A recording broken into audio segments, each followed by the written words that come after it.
Bienal Internacional do Livro de Pernambuco.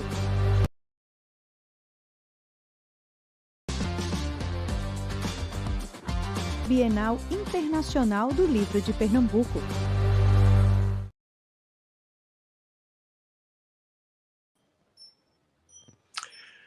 Boa noite a todos. Ei, alegria, rapaz, estar aqui hoje virtualmente, né? Que eu estive durante os dias anteriores, alguns dias anteriores, ao vivo aí com vocês, né, na Bienal. Estive no último sábado e no domingo presencialmente vendo esse evento incrível, né, que ficamos com receio de não acontecer esse ano e aconteceu de forma maravilhosa, e a felicidade que estou aqui hoje para poder estar compartilhando um pouco de conhecimento e fazendo o encerramento desse evento. Gente, que responsabilidade da minha parte.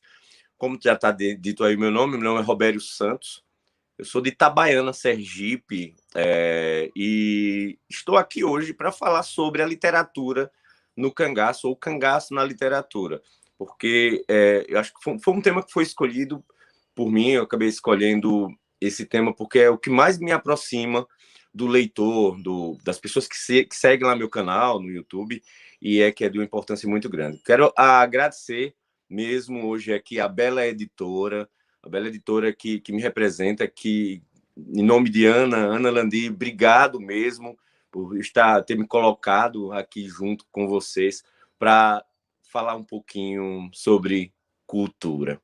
Então, o que é que eu quero começar aqui com vocês? Falar sobre literatura e a sua importância, principalmente a importância da literatura em sala de aula, a literatura no dia a dia e também as movimentações culturais e literárias na internet, que inclusive é basicamente o que nós estamos vivenciando hoje. A literatura, ela tem uma importância muito grande para todos nós. A primeira que eu posso deixar bem claro é justamente a quantidade de pessoas que estão voltando à leitura, justamente por causa do tempo livre, do tempo que nós temos hoje em casa. Muitas pessoas trabalhando, muitas pessoas hoje em casa passaram a ler mais. E isso é um ponto positivo, justamente porque eu, como sou escritor, eu vi um crescimento maior, tanto de e-books quanto de livros físicos, na questão das vendas.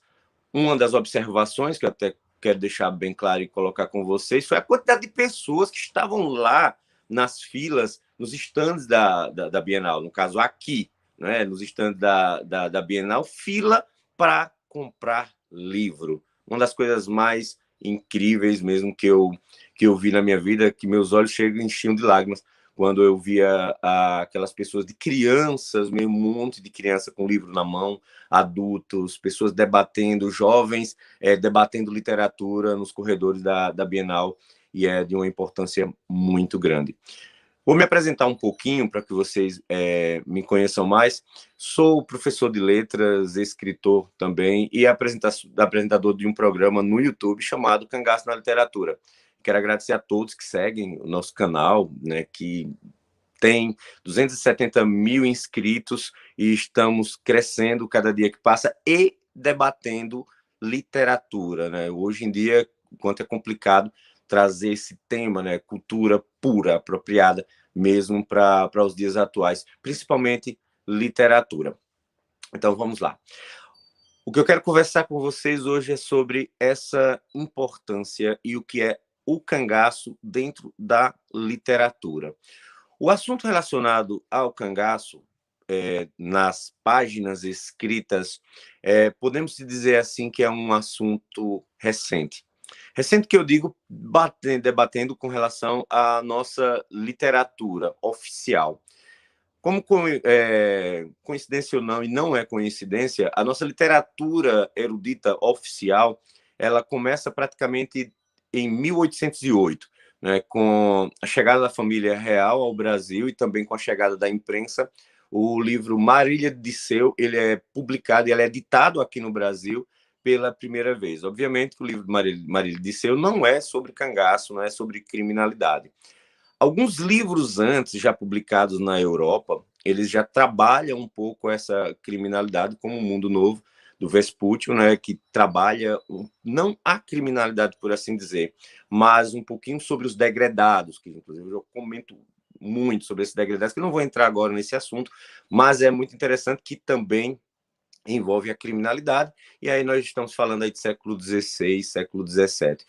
No período holandês, também nós temos alguns debates literários, aí no século XVI e século XVII, como, por exemplo, As Duas Viagens ao Brasil, de Hans Staden, que vai falar sobre as batalhas, as vendetas, né, no Brasil no século XVI. É outro ponto muito interessante. Porém, nós não temos aí como eu posso dizer, um trabalho literário devidamente brasileiro. Nós temos um trabalho literário europeu sobre o Brasil. Chegando no século XIX, a primeira publicação, por assim dizer, especificamente sobre o cangaço, acontece em 1876, quando o livro O Cabeleira, de Franklin Távora. Franklin Távora é cearense, mas ele veio para Pernambuco e morou por um tempo na cidade de Goiânia, pernambucana, que é a Bienal de Pernambuco, né, Internacional de Pernambuco. Pessoal, vocês que estão aqui assistindo, tanto online quanto aí presencialmente, nos pavilhões aí da Bienal, da SECOM aí de Olinda, muito lindo, por sinal, né, gente? Publica esse livro aqui. Inclusive, eu estou na mão aqui com a primeira edição, está aqui, O Cabeleira, História Pernambucana, por Franklin Távora, Rio de Janeiro, Tipografia Nacional, 1876. Oficialmente, esse seria o primeiro livro onde trata o cangaço, propriamente dito, nas entrelinhas. De que se trata esse livro do Franklin Távora? Antes de entender e falar um pouquinho sobre esse Cabeleira, né, do Franklin Távora, que depois eu falo porque eu citei, eu coloquei esse Cabeleira, porque tem uma observação para fazer com vocês depois, né, por fim. Nós temos uma coisa muito interessante. Franklin, ele é do período do realismo-naturalismo, com toques românticos, onde ele vai trabalhar um personagem no século XIX do século XVIII, ou seja, o livro é publicado no século XIX, mas tratando de um personagem muito conhecido em Pernambuco e também no Brasil, que é o Bandido Cabeleira. Quem foi o Cabeleira? O Cabeleira é o José Gomes, nascido em Glória do Goitá, em 1751, e ele foi criado praticamente dentro de uma dualidade, tanto da mãe, a mãe muito religiosa, o pai já era um bandido afamado e conhecido, que acabava incentivando ele a entrar no crime, e a mãe querendo trazer ele para o lado bom. Inclusive as quadrinhas e a literatura mesmo, de cordel, de cantadores, já trabalha muito bem, já no século XVIII, esse tema do Cabeleira, que inclusive nós resgatamos algumas dessas quadras. E o Cabeleira, ele trabalha, no caso do Franklin Távora, uma coisa que é impressionante, a chamada literatura do norte. Não necessariamente o Franklin Távora começa essa literatura do norte com Cabeleira. Antes disso, ele já havia sido debatido. Também José de Alencar já havia trabalhado essa literatura, não necessariamente a literatura do norte, mas a literatura regionalista, porém, Franklin Távora inicia essa literatura do norte. No prefácio do livro, ele fala simplesmente que o Nordeste é a região mais próxima de suas origens, sem tanta influência europeia. Então, nós temos muitas histórias, Cabeleira é uma delas, que pode ser debatida e trabalhada de forma incrível, que é um livro incrível, porque falar da Europa, de outros países, não é xenofobia, nesse caso, nem bairrismo extremo, mas apenas a dedicação de um autor, no caso do Franklin Távora, em debater a verdadeira literatura nacional. Então, ele acaba lançando esse livro em 1876, e de longe, pelo menos na minha opinião, foi o livro mais conhecido dele, ao lado de outro, que é o Lourenço, também, que é um livro muito bom, que fala sobre a Revolução Pernambucana. Mas voltando para o cangaço, o Cabeleira, que é esse personagem enigmático, de tanto ser debatido, de tanto ser comentado dentro da literatura pernambucana, ele passa a ser tratado muitas vezes como um mito. E então, esse mito, ou um personagem que apenas se enquadra na categoria de um Curupira, de um Saci Pererê ou de qualquer um outro, merecia e merece mais estudos. Então, grandes personagens. Estou falando aqui de 1751, quando ele nasce, e o Cabeleira é enforcado em Recife, no areal das Cinco Pontas. Quem conhece ali o Forte das Cinco Pontas, né? Se não me engano, é o Forte São Tiago, exatamente onde fica o viaduto, onde antigamente existia uma quinta ponta. Por isso que aquele forte se chama Forte das Cinco Pontas, mas hoje ela não existe mais. Se você olhar uma foto de satélite hoje, tem 4 pontas. Onde ficava essa quinta ponta, virada para o oceano, virado para o mar, foi onde o Cabeleira e o seu pai, o Eugênio Gomes, foram enforcados. Eles foram enforcados dia 28 de março de 1786.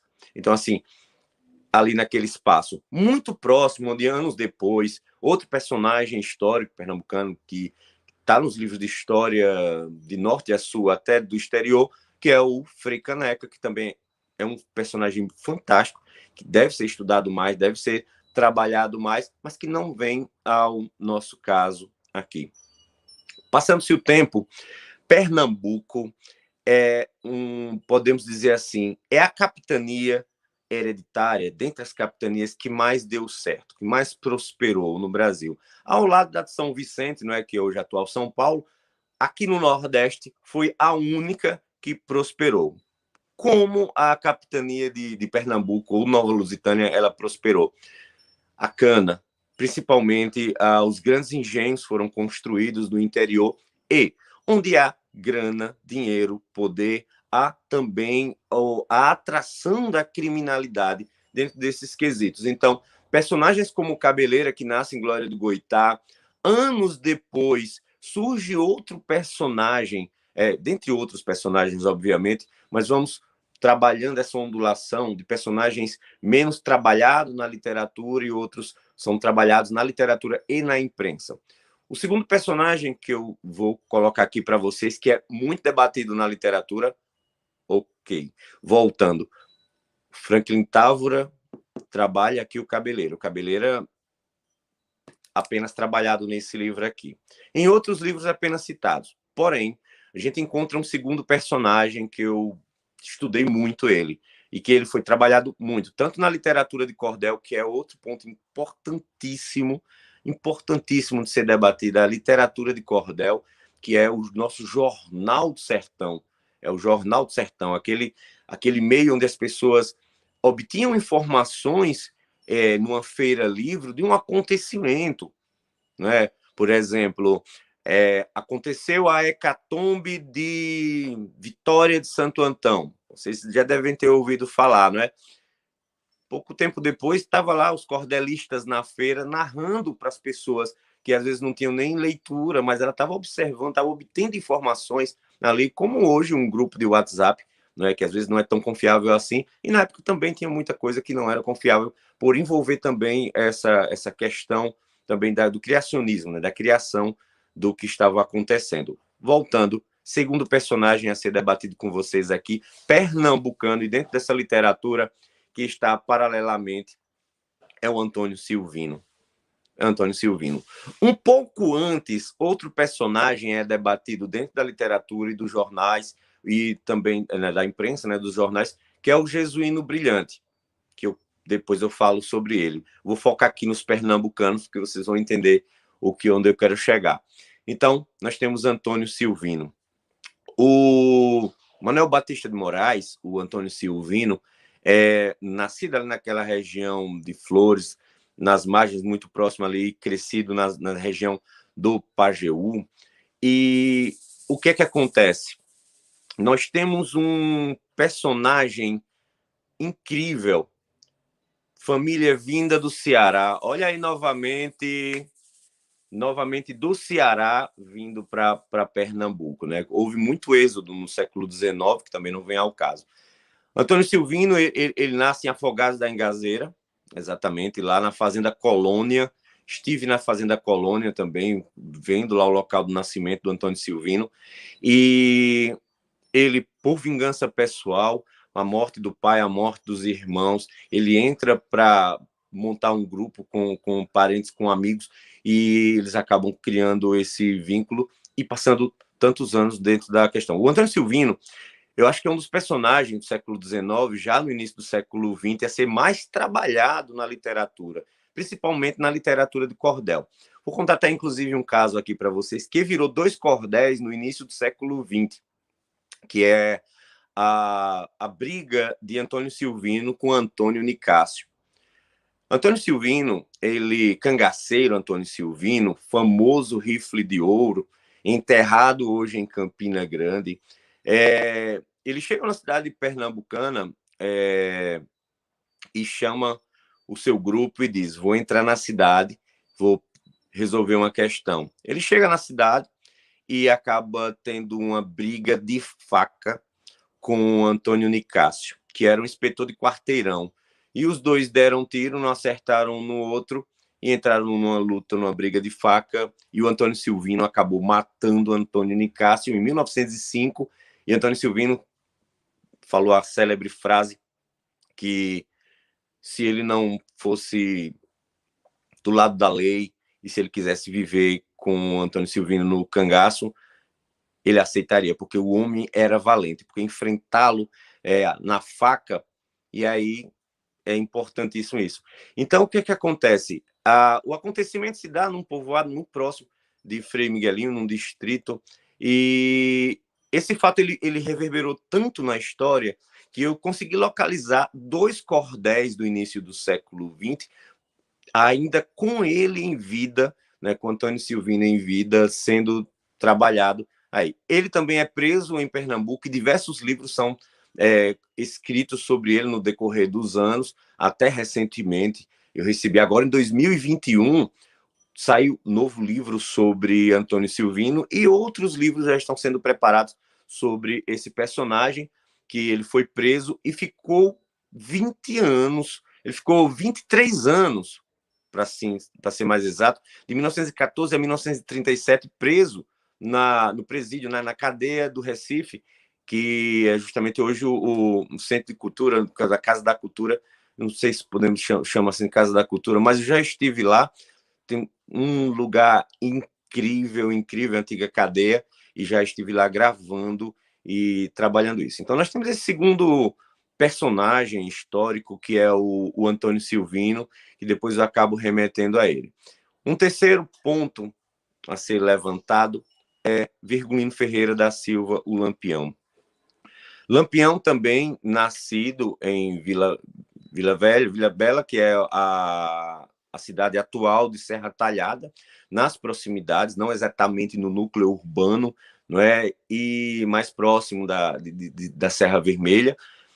E o que é que no sítio Passagem das Pedras, que é uma história que é sempre debatido, e quero mandar um abraço para todos de Serra Talhada, que eu adoro mesmo a presença de vocês no canal e nas minhas pesquisas é importantíssima. E aí nós temos o Lampião. Lampião, um personagem extremamente enigmático, muito estudado. Parece que quanto mais você estuda esse personagem, mais nós temos dúvidas sobre ele. Não que não tenhamos encontrado as verdades, mas que de tão incrível que é o estudo sobre ele, a quantidade de livros que foram escritos sobre ele, a quantidade de cordéis, monografias, filmes, se não me engano, existem mais de 40 filmes sobre o Lampião, desde o famoso vídeo do Benjamin Abraão, em 1936, que não deixa de ser um vídeo, até filmes que já estão sendo produzidos. Está sendo produzida agora uma série chamada Guerreiros do Sol, nome inspirado na obra do Frederico Pernambucano de Mello. Quero mandar um abraço também aqui para o meu mestre, Frederico Pernambucano de Mello, né, que tanto contribui para a nossa cultura, da literatura, um dos maiores escritores mesmo, e também em memória de Antônio Amauri, também outro grande escritor que nos deixou há pouco tempo. Então, qual a representatividade de Virgulino Ferreira da Silva na literatura? Ok. Existem vários escritores que acabam debatendo justamente esse personagem. Biografias eruditas sobre Lampião vêm acontecendo desde 1926. O Érico de Almeida, em 1926, lança o famoso Lampião, primeiro livro erudito sobre Virgulino Ferreira da Silva. É um livro biográfico. Lembrem, Lampião morre em 38. Em 1926, Lampião já estava sendo biografado em vida. Provavelmente esse livro ele pode ter estado na mão de Lampião.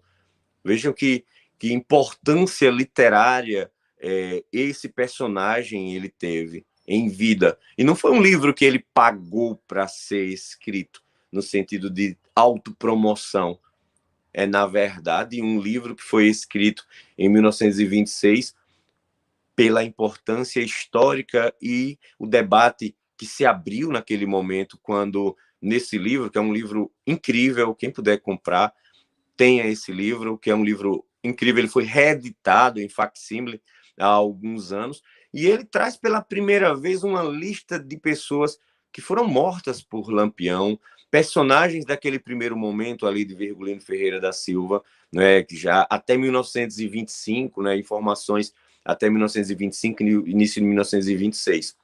A partir daí, os jornais começam a dar uma atenção muito grande. Jornalistas começam a ter uma atenção muito maior, principalmente em três momentos da vida de Lampião, que eu acho que é os três momentos do maior boom literário. Quando eu falo literário, não é apenas livro, também dentro da questão jornalística, os jornais impressos trabalhando aqui os acontecimentos dessa guerrilha, essa guerrilha que acontecia, que era o cangaço. Primeiro momento de grande explosão midiática foi o acontecimento no dia de Santo Antônio de 1926, desculpa, 1927, de Santo Antônio de 1927, em Mossoró. Claro, pulei aí a questão do Padre Cícero, que eu vou falar ao contrário. Esse momento em 27 dessa mudança, dessa chegada de Lampião a Mossoró, onde acontece justamente a derrota do bando de Lampião, a tentativa de entrada, de assalto à cidade de Mossoró, e a expulsão por mãos do povo da cidade, acaba levando a imprensa a entender o poder de Lampião, obviamente, por ele estar com mais de 50 homens extremamente armados e o que eles poderiam fazer. E também a exaltação da população moçoroense com aquele acontecimento. Um ano antes, menos de um ano antes, mais de um ano antes, no caso, mês de março de 1926, já tem a entrada de Lampião no Juazeiro do Norte, que também gerou muita coisa, principalmente a literatura de cordel. Por quê? Por causa da grande influência também do Padre Cícero. Essa ligação do Lampião com o Padre Cícero acabou levando muitos escritores a debaterem e escrever livros incríveis sobre esses acontecimentos. Resumindo, esse caso aí do Juazeiro do Norte, é o que vocês vão encontrar em cordéis, em livros, é justamente o Lampião ele foi chamado para enfrentar a Coluna Prestes. Lembrando que a Coluna Prestes já estava aí na estrada há algum tempo, ameaçou, não que ameaçou, mas ela chegou próximo do Juazeiro, e como o Juazeiro estava no caminho da marcha de Luiz Carlos Prestes, o Floro Bartolomeu e o Padre Cícero e também o Benjamin Abraão, que já estava lá no Juazeiro, acaba fazendo esse convite diretamente para o Lampião, para ir até lá, o Juazeiro, e se unir aos batalhões patrióticos para enfrentar o Luiz Carlos Prestes. Lampião chegou lá no Juazeiro, pegou o equipamento, pegou roupa, deu entrevista, conversou com o Padre Cícero, saiu de lá e não teve combate nenhum. Tudo isso foi tratado diretamente na nossa literatura. Isso foi muito bem tratado na literatura até hoje e espero que isso continue sendo debatido e trabalhado dentro das escolas, que é outro ponto que eu vou chegar depois que eu terminar a minha explanação aqui sobre o Lampião. E o terceiro ponto, eu coloquei em ordem de importância midiática, e o terceiro ponto que levou, eu acho que praticamente 80% da nossa literatura que fala diretamente sobre Lampião vai tratar sobre esse fato, que é o fim dele na Grota do Angico, em 28 de julho de 1938. Então, o acontecimento da morte de Lampião é um acontecimento apoteótico, que levou ao Diário de Associados, né, do Assis Chateaubriand, a se mover e movimentar e mandar seus principais jornalistas, principalmente Melquiades da Rocha, a vir aqui ao Nordeste fazer uma cobertura direta para os jornais associados, como, por exemplo, a Noite Ilustrada, né, o Cruzeiro a Noite Ilustrada, principalmente a Noite Ilustrada, que trouxe informações incríveis que serviram com base para a construção de outro livro, que é um dos principais livros sobre a nossa literatura cangaceira, que é Bandoleiros das Caatingas, que é o Bandoleiro das Caatingas, que é um livro escrito pelo Melquiades da Rocha, jornalista Melquiades da Rocha, que vai falar justamente sobre aqueles momentos que sucedem à morte de Lampião. Como ele saiu do Rio de Janeiro, como chega em Alagoas, como acompanhou o cortejo das cabeças, como ele foi investigar, foi até a Grota do Angico depois para ver os corpos lá, foi até, por assim dizer, até conversar com sobreviventes da chacina da Fazenda Patos e transcrever tudo isso num livro no calor das emoções, ainda como ele colocou. Então, o Lampião é o segundo personagem mais biografado da América Latina, perdendo apenas para o Che Guevara. Isso em termos absolutos. Passado esse tempo, eu acho assim que, paralelamente aos acontecimentos do cangaço, comparado com a enxurrada de livros, não é, de livros sobre o cangaço que a gente tem, é muito pouco. Os livros realmente começam a ser escritos na sua maior quantidade depois da morte de Lampião, na década de 40, 50, 60, até os dias atuais, onde ainda a literatura que envolve o cangaço ela está sendo escrita. Hoje o cangaço é o tema cangaço é o maior tema literário existente na nossa língua portuguesa. Eu não falo nem chegar para você assim, aqui no Brasil, ou Nordeste, ou Pernambuco, ou Sergipe, que é o meu estado, Sergipe, né, Itabaiana, Sergipe, de onde eu estou falando hoje aqui. Mas eu digo a vocês com toda certeza, a quantidade de livros é exorbitante. Voltando aqui um pouquinho, falar um pouquinho sobre o meu trabalho. E um trabalho literário, né, que envolve o canal, o Cangaço na Literatura. Falar um pouquinho sobre esse trabalho e sobre meu penúltimo livro, e vou terminar aqui com vocês falando sobre essa importância. Em 2014, eu tive uma ideia, montar um grupo virtual através do YouTube, que era gratuito, né? Montar uma estrutura no YouTube é gratuita, porém tem que ter paciência. E eu pensei em montar um canal que pudesse falar sobre essa literatura. Vejam, eu debati com vocês do Franklin Távora, o Antônio Silvino, literatura de cordel, importância, sala de aula, o maior tema, o maior biografado, isso e aquilo. Eu precisava pegar tudo isso e condensar num espaço democrático que eu pudesse justamente compartilhar com as pessoas que realmente querem estudar o cangaço, conhecer mais a literatura, pessoas que têm acesso e querem um debate mais amplo, pessoas que não conhecem e querem esse trabalho. Então, eu parei e pensei, por que não pegar essa literatura e ir lá, pegar, por exemplo, o livro do Cabeleira, do Franklin Távora, e ir nos locais que está sendo debatido aqui para comprovar ou não se o que está no livro é verdade, ou seja, mostrar em vídeo os acontecimentos literários, o que nós tivemos dentro desse campo literário. E foi uma ideia maluca naquele primeiro momento ali, por quê? Porque, primeiro, que para fazer algo desse tipo, já que o cangaço, ele praticamente envolve o país todo. Não que o cangaço tenha acontecido no país todo, né? O cangaço é tipicamente nordestino. Tipicamente nordestino. Até pouco tempo, excluíam, por exemplo, o Piauí da história do cangaço, e acabou o nosso canal provando que o cangaço chegou até o Piauí, a Picos e outras regiões fronteiriças com o Ceará, e aí nós já incluímos o Piauí justamente nesse quesito do complexo aí do cangaço. Para ir a Piauí, Ceará, Rio Grande do Norte, Paraíba, Pernambuco, Alagoas, Sergipe, Bahia, percorrer chão, precisava de várias coisas. Primeiro, conhecimento, muito conhecimento. Segundo, dinheiro, porque não adianta. Primeiro, eu coloco conhecimento, porque primeiro você tem que ter o conhecimento. Porque não adianta ter o dinheiro e não ter o conhecimento, porque senão você não vai fazer nada.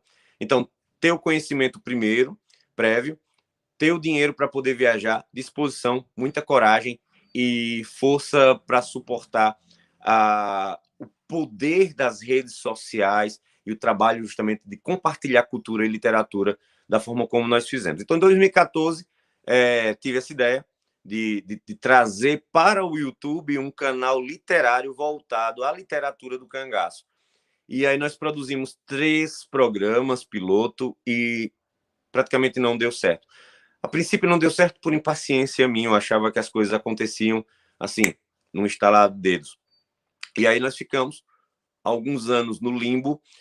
Chegando a 2017, nós começamos, eu e Nininho, quero agradecer mesmo a esse companheiro mesmo de estrada, que já viajou comigo 160 mil quilômetros, né, 16 estados, mais de 300 cidades pesquisadas, hoje quase 900 programas no YouTube, gente, é muita coisa.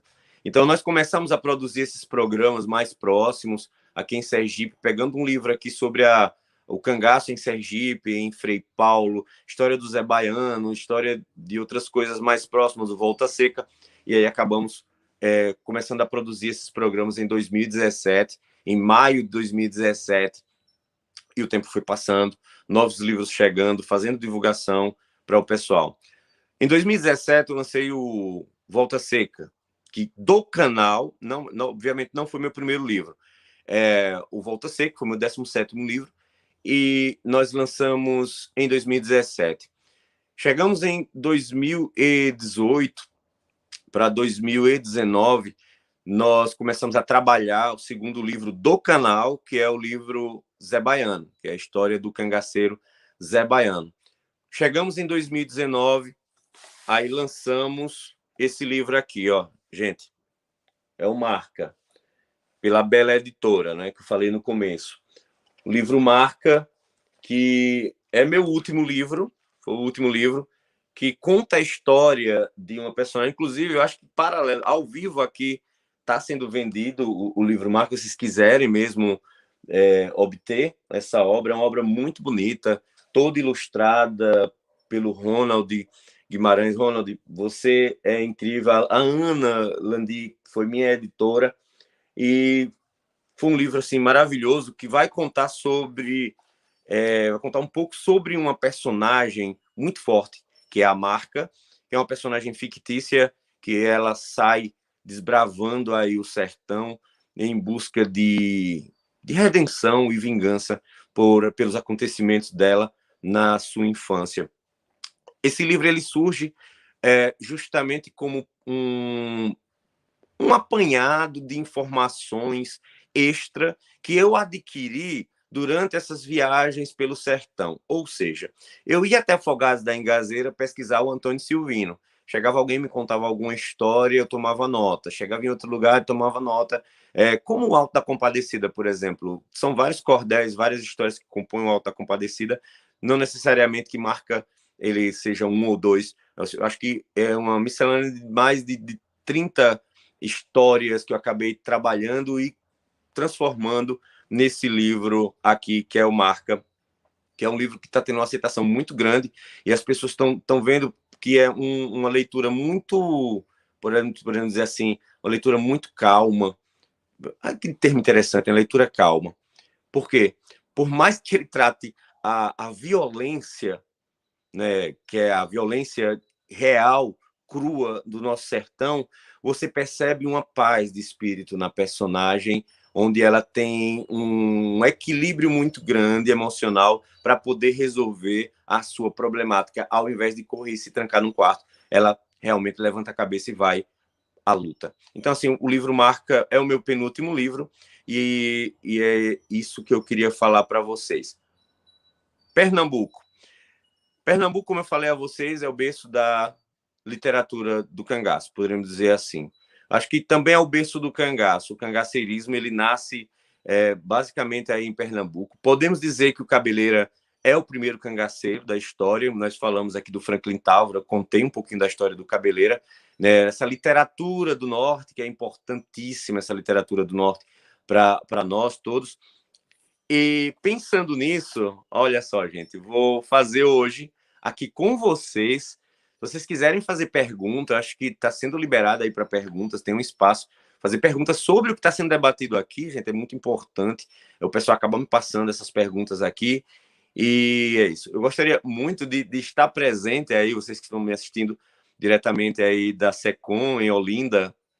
Queria estar muito com vocês aí pessoalmente para sair aqui, mas quem sabe, né, daqui a 2 anos estejamos juntos aí pessoalmente, né? Já me deixar aberto aqui para que vocês me levem para ir para a gente debater mais de perto, né, com esse calor humano em si. Eu quero fazer hoje o lançamento, gente, aqui com exclusividade,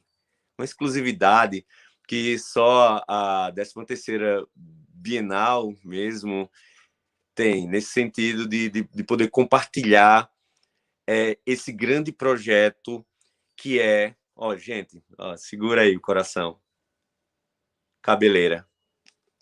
Gente, é isso que vocês estão vendo. O livro Cabeleira, meu novo livro, gente, ó. Igreja de Santo Antônio ali, gente, vocês conhecem. Olá, 5 Pontas. Aqui tem uma biografia muito boa de referência, tem uma iconografia maravilhosa.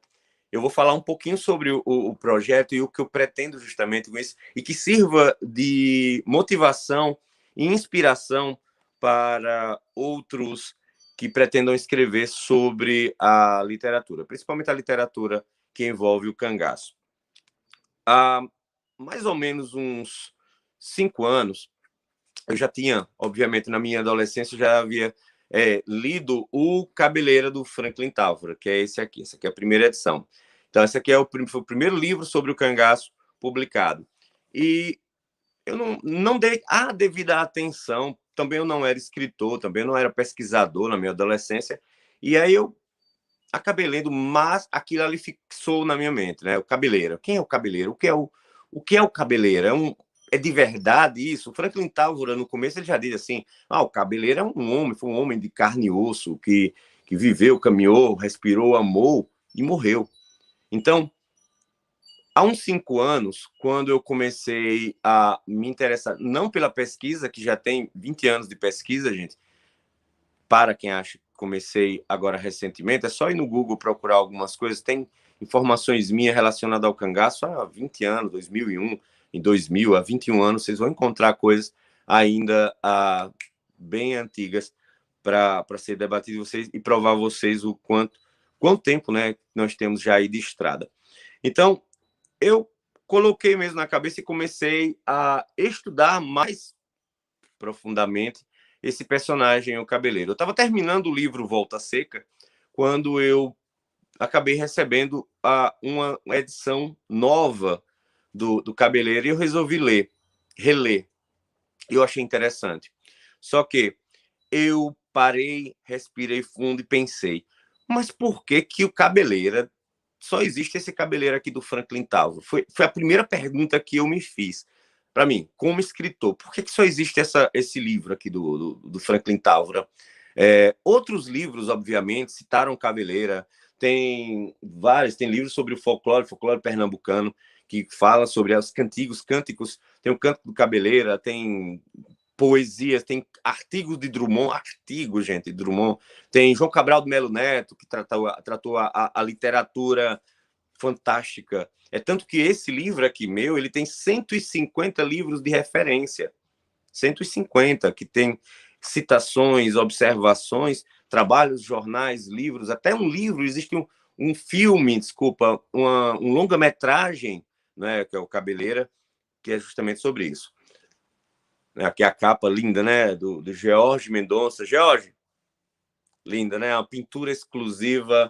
Tem um mapa incrível aqui dentro, gente, confeccionado pelo Kenio Alex, de Campina Grande.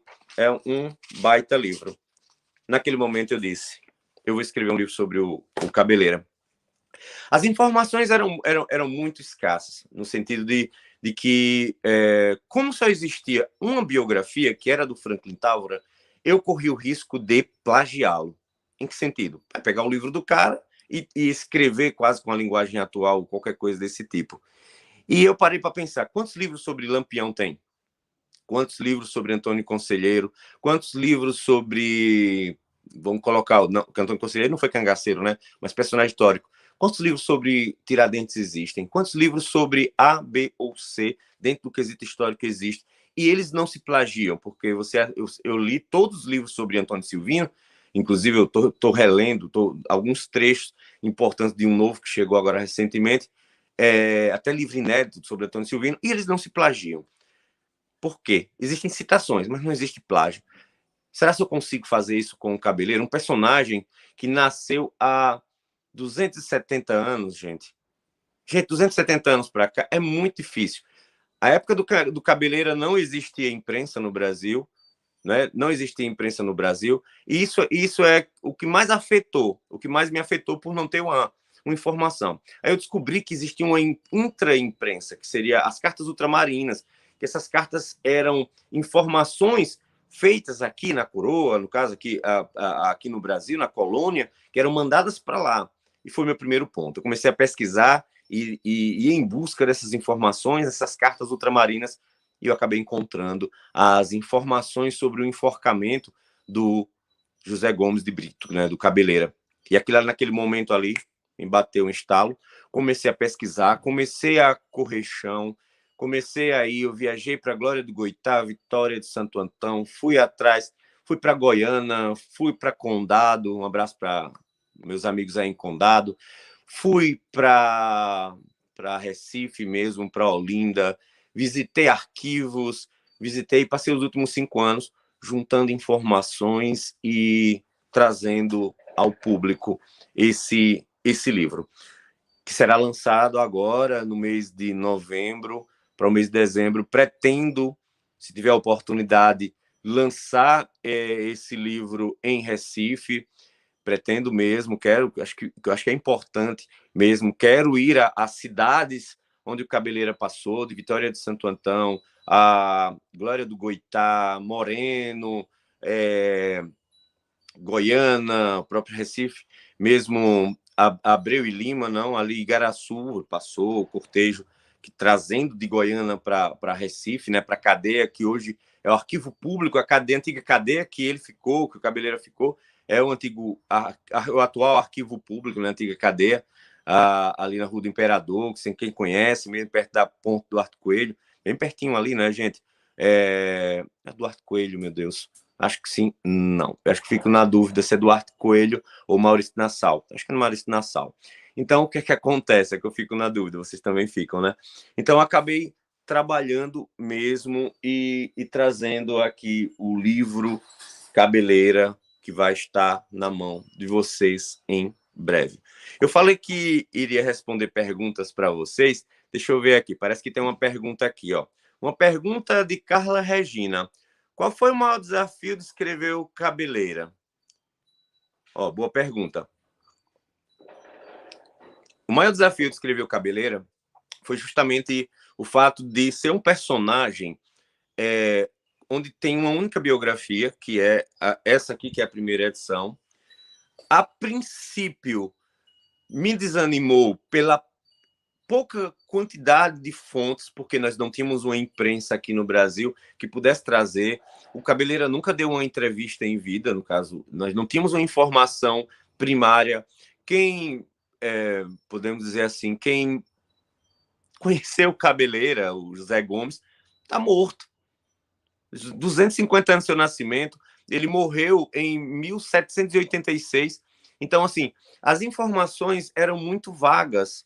Então, assim, a maior dificuldade foi a pouca quantidade de informações.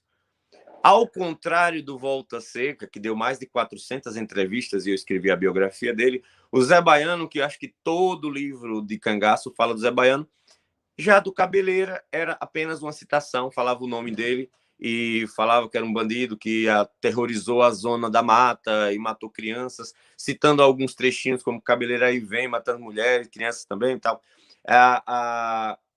Aquelas quadrinhas. Então, assim, inspirado nessas quadrinhas não dá para fazer o livro apenas. Inspirado apenas nas cartas ultramarinas não dá para fazer esse livro como eu realmente queria. Por quê? Todas as pessoas que já me acompanham, que leem meus livros, o Cabeleira é o meu 21º livro. Meu 21º livro, gente. Hoje você trabalhar literatura é muito importante, porém muito difícil. As pessoas acham, inclusive, uma das coisas mais interessantes que eu ouço muitas pessoas, ele tá rico, né? Ficou rico com a literatura. Gente, não é tão fácil assim. Vocês acham? Eu acho que eu escolhi o caminho mais difícil para ficar rico. Pode ter certeza que trabalhar a literatura, viver da literatura, trabalhar a literatura ou coisas desse tipo assim, atualmente não coloca comida na mesa, não. A não ser que você seja um escritor muito famoso, um escritor que vende pelo nome, não pela obra. Aí sim, talvez você tenha isso. Talvez essa seja a segunda maior dificuldade. Vale a pena você parar toda uma vida para viajar com dificuldade financeira, que é um dos pontos mais difíceis, que é a grana mesmo. Você botar um livro desse no mercado não é barato. Você ter como divulgar, por exemplo, eu tenho o meu canal, quero convidar todos vocês a conhecerem meu canal no YouTube, né, o Cangaço na Literatura, que é o título aqui, inclusive, da palestra, sobre essa importância da literatura. E vocês vão ver a dificuldade que a gente tem montado numa moto, gente. A gente percorre, sei lá, 1.000 quilômetros em cima de uma moto durante 2 dias, 500 quilômetros num dia, e a gente sofre muito para trazer a informação, trazer a literatura e trazer. Então, assim, essa é a grande dificuldade.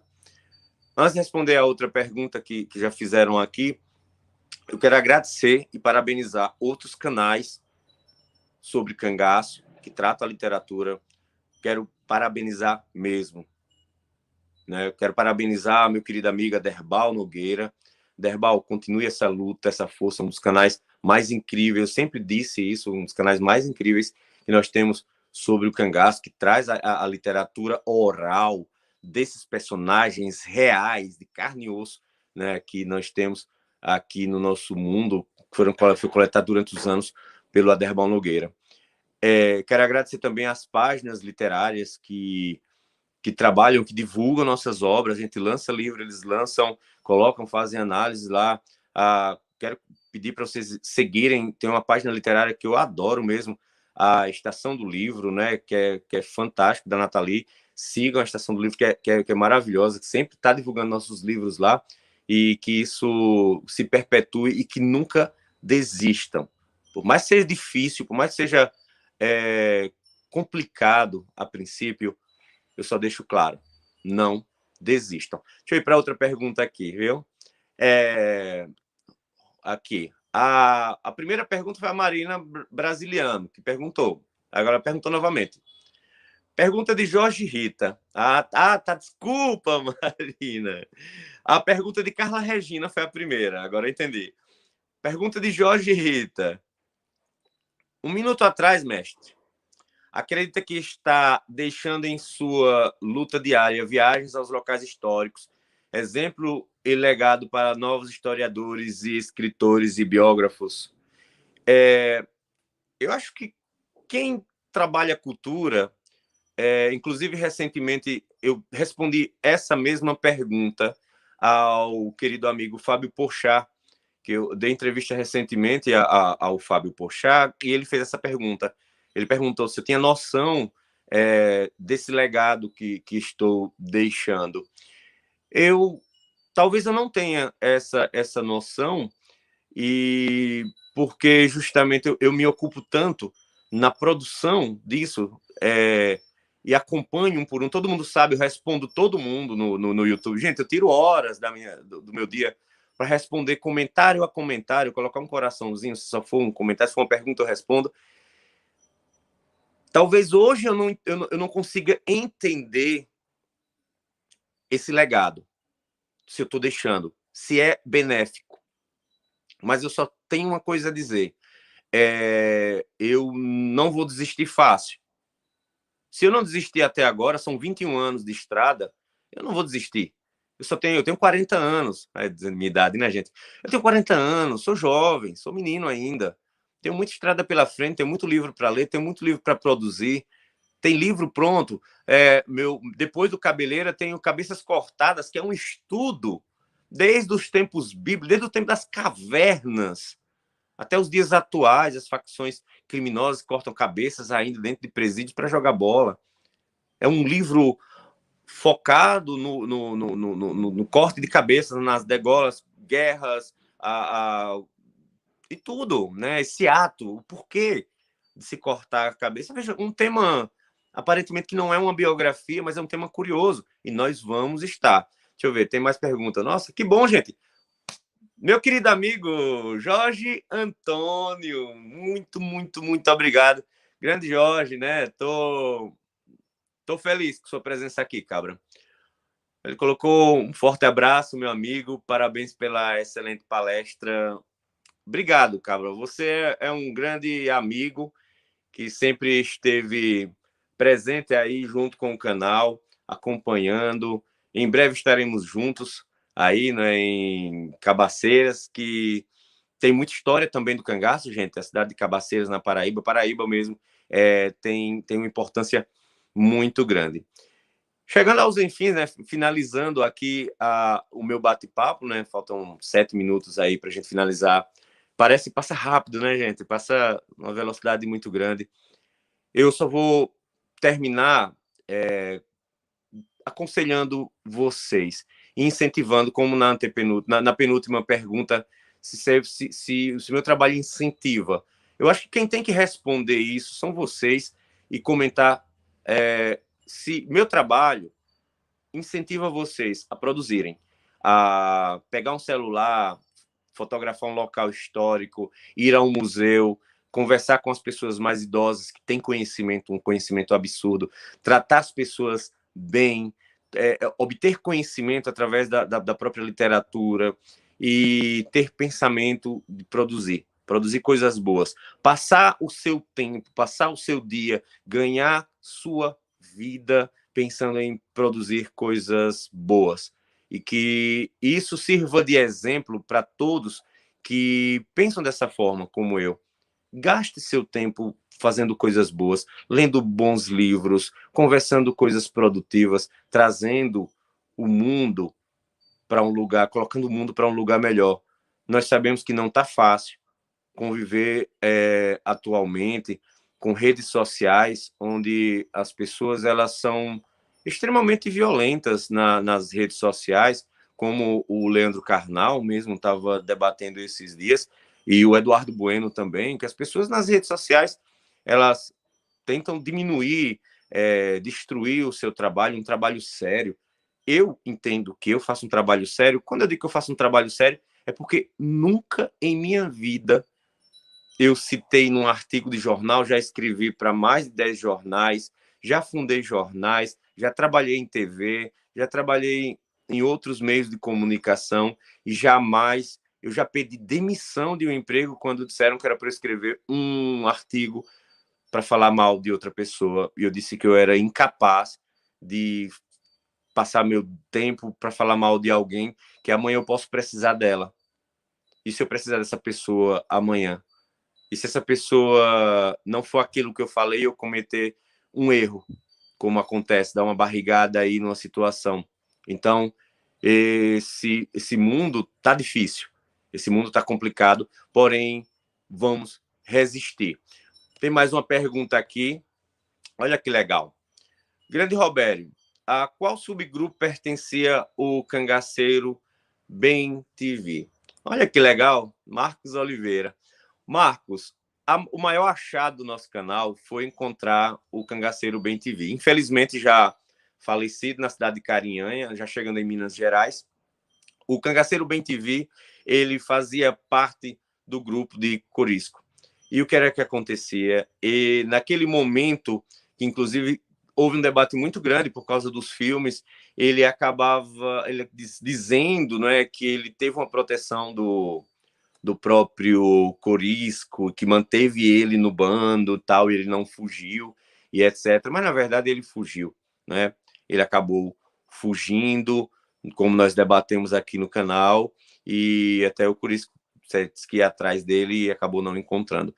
Quem quiser mais informações sobre o Cangaceiro Bem TV, sua vida, os acontecimentos e seu fim lá na cidade de Carinhanha, procura aí o livro Zé Baiano, a biografia Zé Baiano, que aí vocês vão ter esse livro e estudar um pouco, sabe a história de Lídia, do Zé Baiano e tal, em si.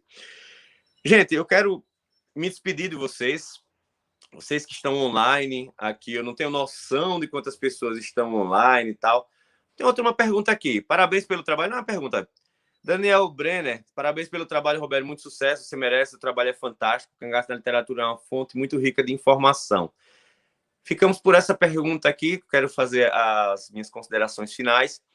Quero agradecer novamente a Bela Editora e a Ana Landi, que ter me colocado aqui nesse espaço, poder comunicar e trabalhar um pouquinho essa literatura. Agradecer a todos que acreditaram e acreditam na minha literatura, na sinceridade da minha obra literária, do meu trabalho literário, que eu deixo claro para vocês, é sincero, pode ter certeza, eu não faço livro para vender, apenas para vender, para polemizar ou qualquer coisa desse tipo. Quem já leu meus livros sabe muito bem do que eu estou falando, e fico muito grato por todos que se aproximam de mim e dizem assim, como agora no último sábado e domingo eu estive pessoalmente aí na Bienal, eu estava sábado e domingo, e muitas pessoas me parando, muita gente me parando e dizendo, olha, tomei conhecimento do cangaço por você, comecei a gostar do cangaço por você, isso é muito bom. Ver pessoas dizendo, meu pai começou a se interessar pela literatura porque assistiu seu canal, eu fico até emocionado, gente, até gaguejo mesmo, pensando na felicidade de ver que alguém está lendo, alguém está pesquisando, alguém está gastando seu tempo em busca de coisa boa, que é a nossa literatura, que é a literatura mais rica do mundo, gente. A nossa literatura é maravilhosa. Euclides da Cunha, meu Deus do céu, Cecília Meirelles, Monteiro Lobato, tantos outros, Graciliano Ramos, meu Deus do céu. Se eu fosse começar a citar escritores aqui, nós terminaríamos a noite e não acabaríamos, né? Obrigado, gente. Esse é o último bate-papo da Bienal Internacional do Livro de Pernambuco 2021. E com essas palavras, eu encerro esse maravilhoso evento. E até 2023, se tudo der certo. E vai dar. Valeu, gente. Tchau. Obrigado, viu? Me acompanha lá no Cangaço na Literatura e vamos continuar esse debate. Fui.